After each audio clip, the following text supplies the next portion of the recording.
Hello guys and girls, and welcome back to another episode of SebTalksSports, sponsored by Memsham UK, the place to go to for brand new, authentic, signed NFL memorabilia. That intro music and podcast theme was created by All-Pro New York Giants running back, now music creator and friend of the show, David Wilson. Go and check him out on all of his social media platforms at ForStillRunning on Twitter and Instagram, and his music under David E. Wilson across all good music streaming services. He's free for business, so drop him a message if you want some beats for your podcast, advert, commercial, absolutely anything you need. Before I get into this episode, I just want to say that if you're not already following SebTalkSports across all platforms, then please do. You can find me on Facebook, SebTalkSports, YouTube, SebTalkSports, Twitter at SebTalkSports, and Instagram, where I'm primarily active. Again, it's at SebTalkSports. Today, I've got another brilliant guest, a 9-year wide receiver who had an incredibly prestigious NFL career. Over 100 games, nearly 4,000 yards, and 20 touchdowns, receiving passes from Hall of Famer Joe Montana on his way to the doorstep of the Super Bowl when starting in the AFC Championship Game against the Bills for the 1993 season. It's the fantastic JJ Birden. Enjoy!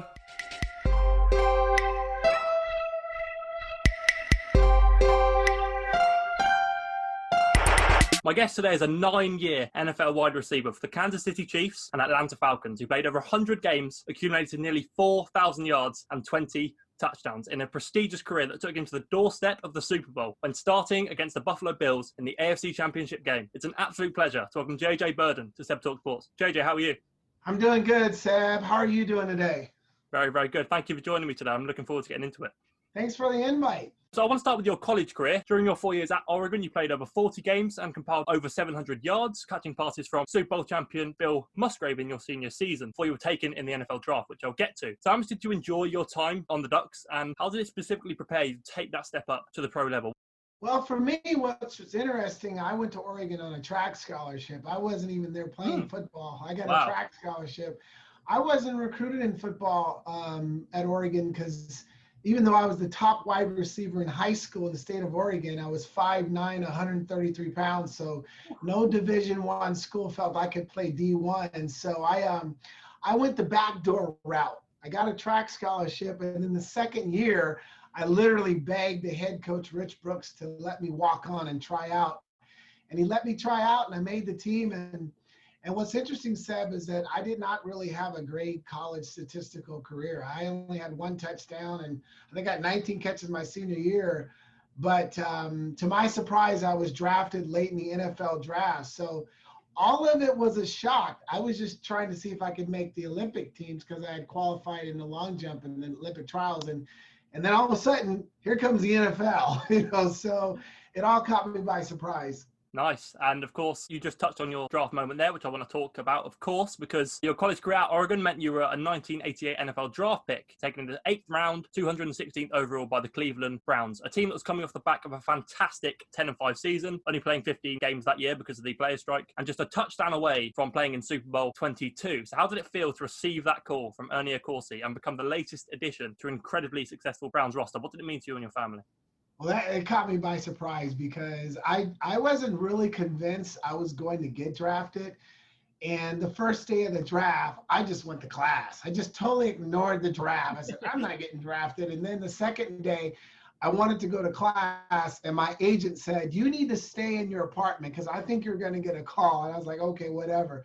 So then I pick up the phone, and I hear this, hey, is this JJ Birden? I go, yes. Well, this is head coach Marty Schottenheimer of the Cleveland Browns. We just drafted you. And I go, who is this? Because I didn't believe it was really them. And I go, Marty Schottenheimer? And I go, really? And so he tells me, he goes, hey, kid, we just drafted you in the NFL draft. And I was shocked. I was like, no way. And then I was high-fiving my buddy Rod Green, and we were just getting all psyched. And because then 3-4 hours later, he gets a call from the Redskins, and he goes in as a free agent. So it was a pretty special day for both of us.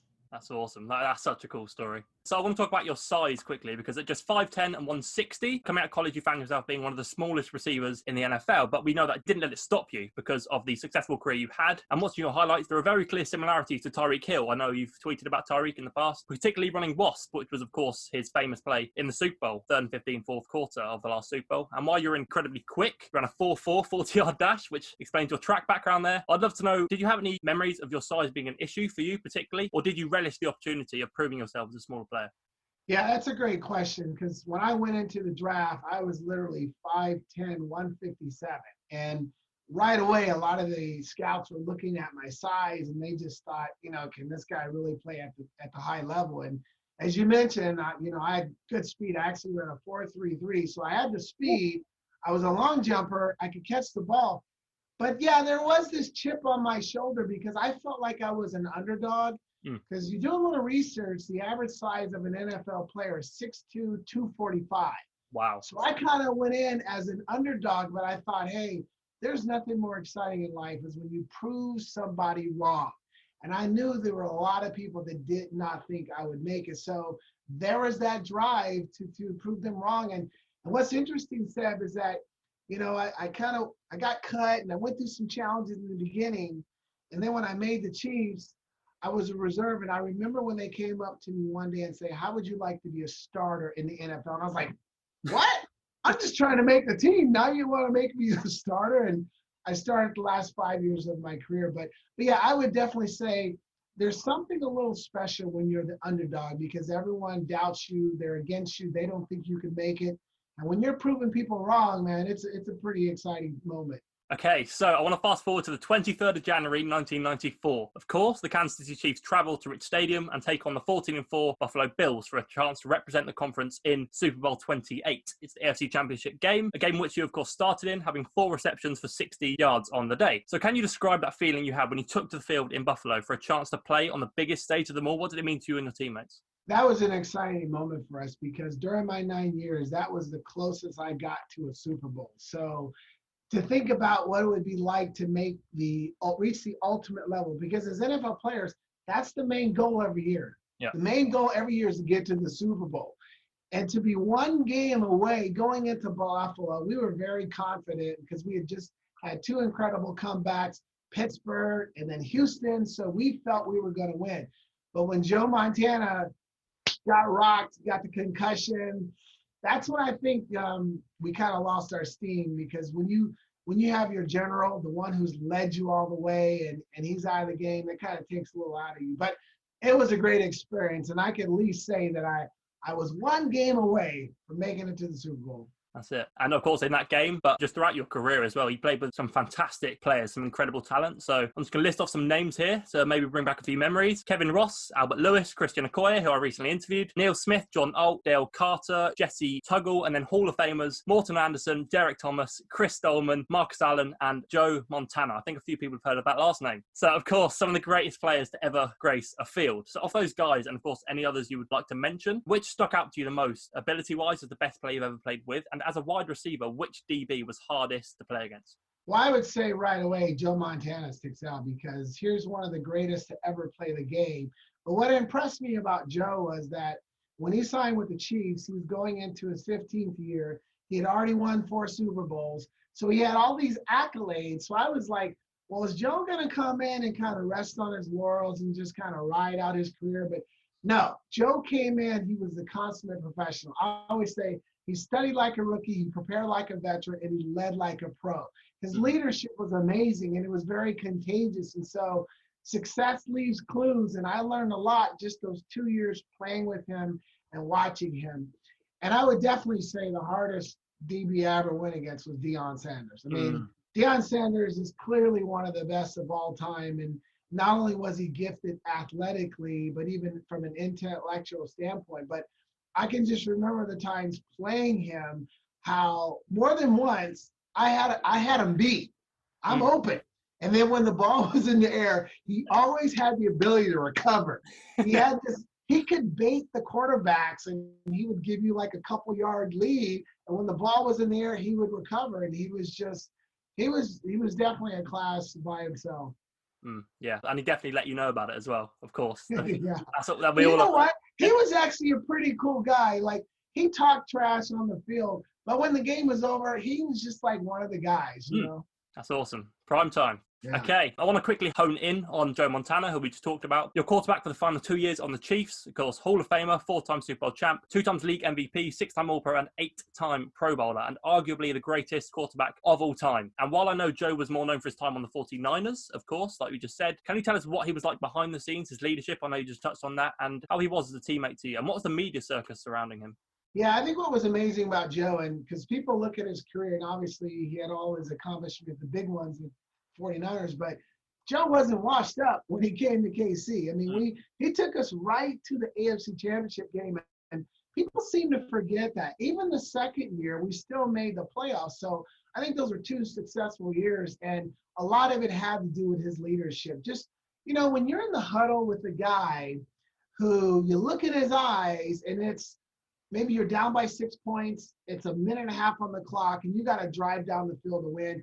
And you look in his eyes and you're like, that guy's been there, done that. Yeah. Just do your job. You had so much of a higher level of confidence because you knew that he was going to lead you. You just had to do your job. And so I know that was a positive aspect for us as Chief players to really play at his level. But, you know, the little things he did, I watched him prepare. I watched him study all the time. The last guy there studying film, breaking down film, and always working on his game. I mean, a guy who's probably thrown a gazillion balls, but he was always working on his form and his technique and making sure that he continued to master his skills. And so a lot of the things, or some of the things I talk about as a motivational speaker, I share some of the success tips I learned from Joe because he was the consummate professional. Yeah, one of the best. Absolutely one of the best, both on and off the field. And of course, leadership doesn't only come from players like Joe Montana there, but you've had some unbelievable coaches too, where leadership, of course, comes from. So Rich Brooks throughout your career at Oregon, who you mentioned, Joe Pendry, Al Sanders, Paul Hackett, June Jones, and of course, Marty Schottenheimer, who not only brought you to Cleveland in '88, but served as your head coach throughout your time in Kansas City. And is the coach you stated recently on your YouTube channel was the best you ever had. But of those coaches and any others that proved pivotal to you, do you remember the most important piece of advice you ever received from any of them throughout your career? Ooh, that's a good question because I've had a lot of coaches over the years. I am probably going to focus on my wide receiver coach, Al Sanders. I think Marty Schottenheimer made a huge impact on me. Like you said, he drafted me in Cleveland and he gave me my shot in Kansas City. He believed in me when no one else did. But Al Sanders played a key role in really developing my skills and confidence to play at the NFL level. When I got to Kansas City, I was a pretty good wide receiver, but he really broke down my technique and my skills and kind of rebuilt it in a way that it really lifted my game. And I think, you know, being able to play at that level as long as I did and being able to be a starter, Al played a key role in that. And I think it's one of the pluses I had during my career to have a mentor like that could help me raise the performance of my game. Fantastic. And of course, since retiring, you've started doing motivational keynote speaking, which is incredible. And after watching some of your speeches, it's clear to see not only the ability you have while doing it, but also the passion you deliver your speeches with. So I'd love to know, what was the interest into getting into public speaking and what goals do you have specifically for it in the future? Because I would love to see a JJ Birden TED Talk. Yeah, I would too.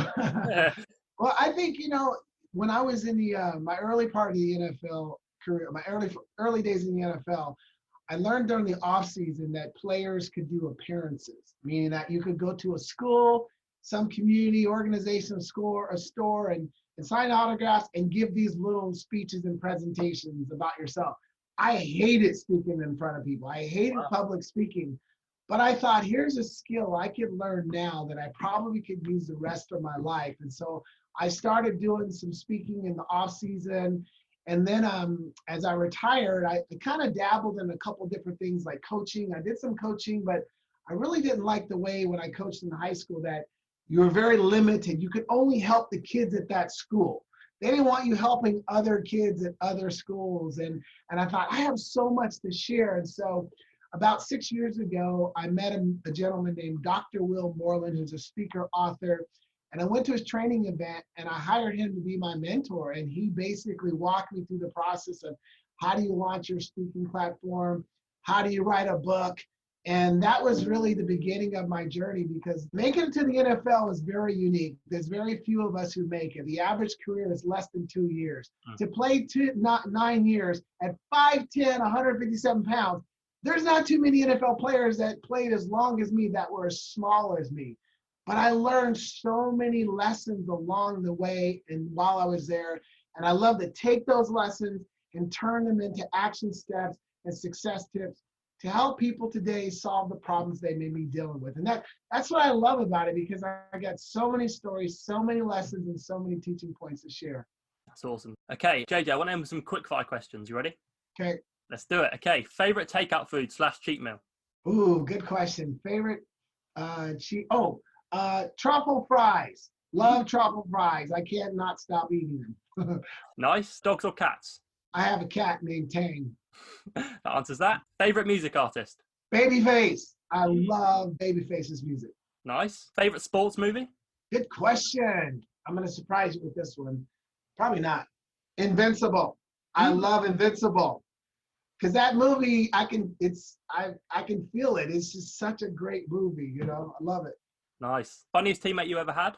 Probably Craig Hayward for the Atlanta Falcons, Ironhead. He was a prankster. Always cracking jokes, always laughing, always had us cracking up. Great guy. That actually leads me nicely into my next question, because what was the best locker room prank you ever saw that you can say on my show?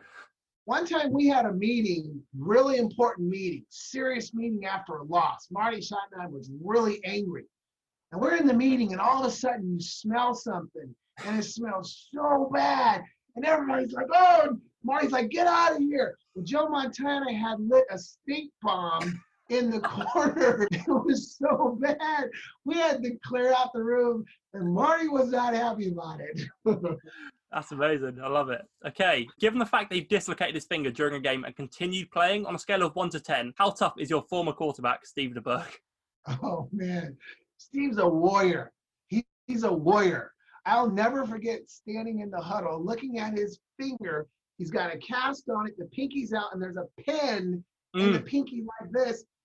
And I'm just sitting there staring at, like, how in the world is he doing this? But he was throwing us touchdowns with that one little pinky finger. Incredible. Okay, how often do people mention to you how much of a beast you were on Tecmo Bowl? You did your homework all the time. All the time. They made me so super fast on that first version, those first 2 versions of Tecmo Bowl. And it's so weird. It's like, I never thought, like, 30 plus years later, I would have people tweeting out, hey, I'm playing you on Tecmo Bowl. I recently asked both Christian Okoye and Kyle Mecklenburg the same question, because those guys were just impossible to play against. Someone told me that their game plan is either give the ball to Christian or throw the ball to me.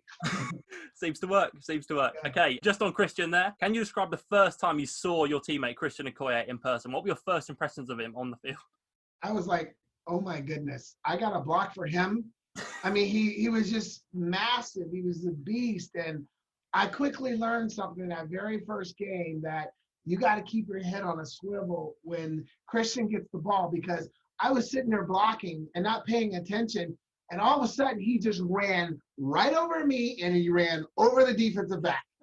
and Stephon said to JJ, you got to keep your eye on Christian, because he will run you over too. So after that moment, I was always like, looking to see where Christian was. Amazing. Okay, who's your favorite NFL player of all time? Probably would be, that's a good question, all time. I might go with Lynn Swann. Lynn Swann was the reason why I wore number 88. I was enamored with him and his jumping ability and all his fancy catches, and so that was why I wore 88, and he was my favorite receiver. Nice. Love it. Okay. And finally, who's your pick to win Super Bowl 55 in Tampa? Kansas City Chiefs, baby. Repeat. Yeah, I think that's on the cards, to be honest. I think that's on the cards. JJ, thank you so much for your time today. Where can people find you across social media? Check out your keynote speeches, your book, anything like that. Yeah, go to my website, jjburden.com. That's my hub. And I'm all over social media. I'm very active. Just look for the username, JJ Burden, and send me a message and say hello. Fantastic. I'll make sure to leave all the links below so people can find you and keep up to date. All right. Thanks, Seb. Thank you for having me on the show, because you're in the United Kingdom, right? Yeah, that's right. Very good. This is pretty awesome. So It's nice to connect with you and keep up the good work. I love the guys that you're interviewing, and I look forward to seeing some of the more interviews coming up. Thanks so much, man. Really appreciate it. Have a great day. All right, Zeb. Take care, buddy. And there he goes, the man himself, JJ Birden, a small wide receiver who made a big impact, beating all the odds to make it to the NFL for nearly a decade, now doing excellent work with all of his motivational keynote speeches and much more. Make sure to check out JJ on all of the links in the description of this episode. I've got many more great guests coming very soon, so stay tuned right here on Seb Talk Sports. And to take us out as usual, here's another brilliant track by All-Pro New York Giants running back, turned music creator and friend of the show, David Wilson. Catch you soon, guys.